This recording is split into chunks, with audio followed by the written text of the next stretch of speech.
O sertão e o cangaço. Na década de 1920, o sertão nordestino era um lugar de contrastes extremos.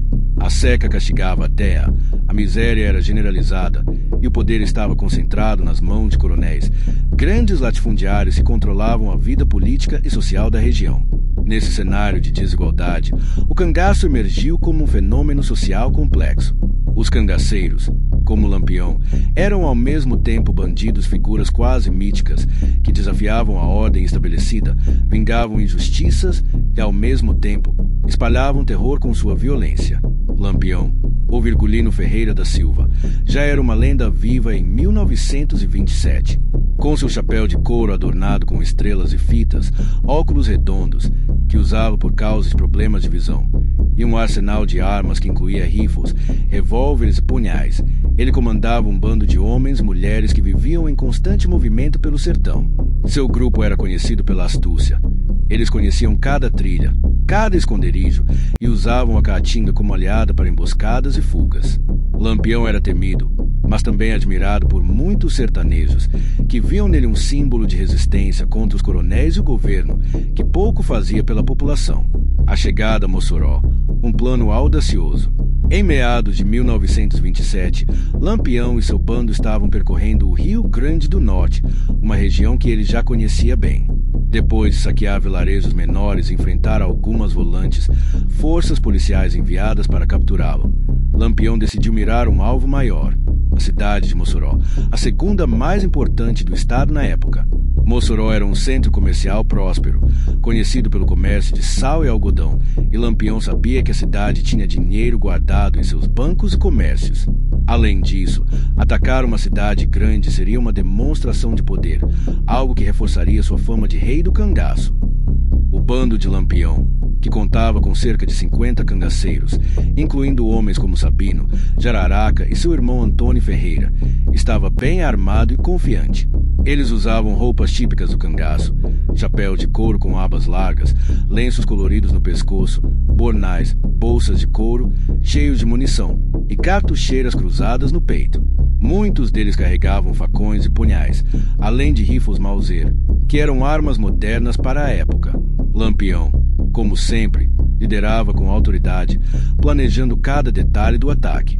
Antes de se aproximar de Mossoró, Lampião enviou um emissário à cidade com uma carta. Nela, ele exigia uma quantia de 400 contos de réis, uma fortuna na época, para poupar Mossoró de um ataque. A mensagem era clara: ou a cidade pagava, ou enfrentaria a fúria do cangaço. Lampião estava acostumado a esse tipo de tática. Em geral, as cidades pequenas cediam ao medo e entregavam o dinheiro. Mas Mossoró seria diferente. A resistência de Mossoró, um povo unido. O prefeito de Mossoró, Rodolfo Fernandes, era um homem determinado e corajoso. Quando recebeu a carta de Lampião, ele não hesitou. Reuniu os líderes da cidade, incluindo comerciantes, fazendeiros e até mesmo alguns coronéis locais, para discutir a situação. A decisão foi unânime. Mossoró não pagaria o resgate e lutaria para se defender. Fernandes sabia que ceder a Lampião só encorajaria mais ataques no futuro, e ele queria enviar uma mensagem clara. Mossoró não se curvaria ao cangaço. A cidade começou a se preparar freneticamente. Rodolfo Fernandes organizou a população em uma força de resistência improvisada. Homens de todas as idades se voluntariaram, desde jovens de 16 anos até senhores de 60. Muitos deles nunca haviam lutado antes, mas estavam dispostos a defender suas famílias e suas propriedades. As mulheres também participaram, ajudando a preparar comida, carregar munição e até mesmo cavar trincheiras ao redor da cidade. As defesas de Mossoró foram montadas com o que havia disponível. Trincheiras foram escavadas nas entradas principais da cidade e barricadas foram erguidas com sacos de areia e carroças. Os homens se posicionaram em pontos estratégicos, alguns nos telhados das casas, outros nas torres das igrejas, como a igreja de São Vicente, que oferecia uma vista privilegiada do terreno ao redor. As armas eram variadas: espingardas de caça, revólveres e até algumas poucas carabinas mais modernas, cedidas por fazendeiros ricos. O plano era simples, mas eficaz. Esperar que Lampião atacasse e pegá-lo de surpresa com uma defesa coordenada. A atmosfera em Mossoró era de tensão e expectativa. O sol ardente do sertão castigava a cidade, e o silêncio da caatinga ao redor parecia prenunciar o confronto. Muitos moradores rezavam, pedindo proteção, enquanto outros afiavam suas facas e verificavam suas munições. A coragem de Rodolfo Fernandes inspirava a todos. Ele andava pelas trincheiras, incentivando os homens e garantindo que todos soubessem seus papéis. O dia do confronto, 13 de junho de 1927. Na manhã de 13 de junho de 1927, o bando de Lampião foi avistado se aproximando de Mossoró. Eles vinham a pé, atravessando a caatinga com passos firmes, suas silhuetas marcadas contra o horizonte empoeirado. O som dos bornais tilintando das botas, esmagando o chão seco, ecoava no ar. Lampião, à frente do grupo, usava seu chapéu de couro com estrelas prateadas brilhando ao sol, e seu olhar era frio e calculista. Ele acreditava que Mossoró seria mais uma conquista fácil. O ataque começou por volta das 10 horas da manhã.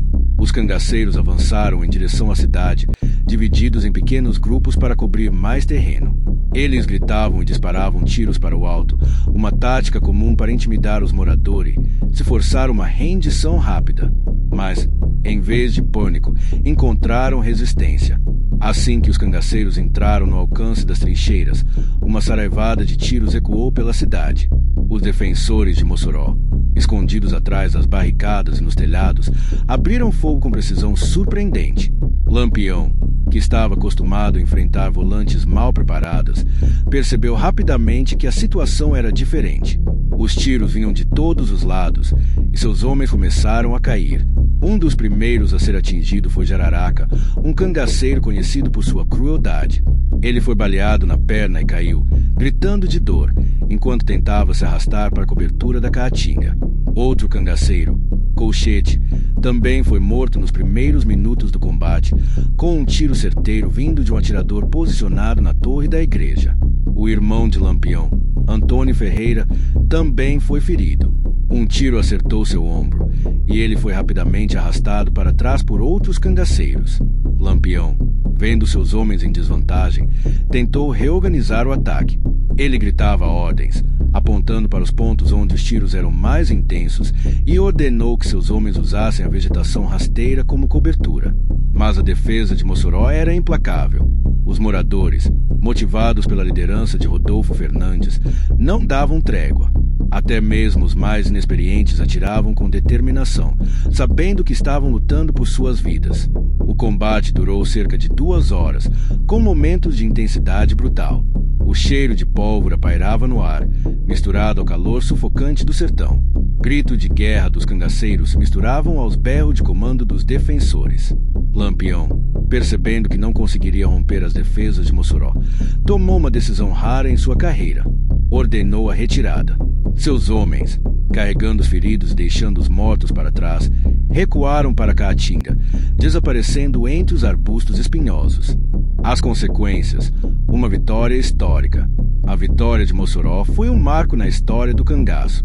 A cidade perdeu apenas um homem, um jovem chamado João Leite, que foi atingido por um tiro perdido. Do lado de Lampião, as baixas foram mais significativas. Pelo menos 4 cangaceiros morreram no confronto e vários outros ficaram feridos. Jararaca, que havia sido capturado durante a fuga, foi levado para a cidade, onde acabou sendo executado pelos moradores, que estavam furiosos com os ataques do cangaço. Para Lampião, a derrota em Mossoró foi um golpe duro.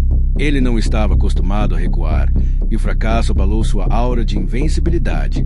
No entanto, ele continuou suas atividades por mais 11 anos, até ser morto em 1938, na Grota de Angico, em Sergipe, em uma emboscada planejada pelas forças policiais.